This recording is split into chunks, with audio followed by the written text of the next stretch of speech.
রাতের মধ্যে ঢাকাসহ দেশের ৬ অঞ্চলে ৬০ কিলোমিটার বেগে ঝড় বয়ে যেতে পারে।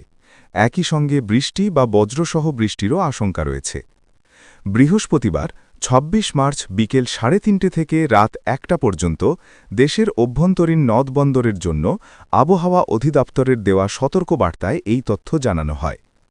বার্তায় বলা হয়েছে, ঢাকা, টাঙ্গাইল, ফরিদপুর, যশোর, খুলনা এবং কুমিল্লা অঞ্চলের ওপর দিয়ে পশ্চিম ও উত্তর-পশ্চিম দিক থেকে ঘণ্টায় ৪৫ থেকে ৬০ কিলোমিটার বেগে ঝড় বয়ে যেতে পারে।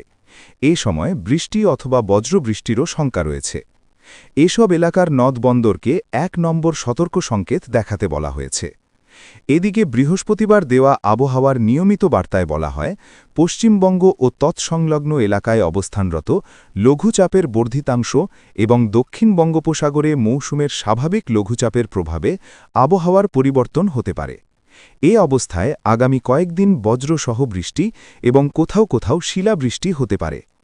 পূর্বাভাস অনুযায়ী আগামী ২৪ ঘণ্টায় খুলনা ও বরিশাল বিভাগের দু-এক জায়গায় অস্থায়ীভাবে দমকা বা ঝড়ো হাওয়া এবং বিদ্যুৎ চমকানো সহ বৃষ্টি বা বজ্রবৃষ্টি হতে পারে।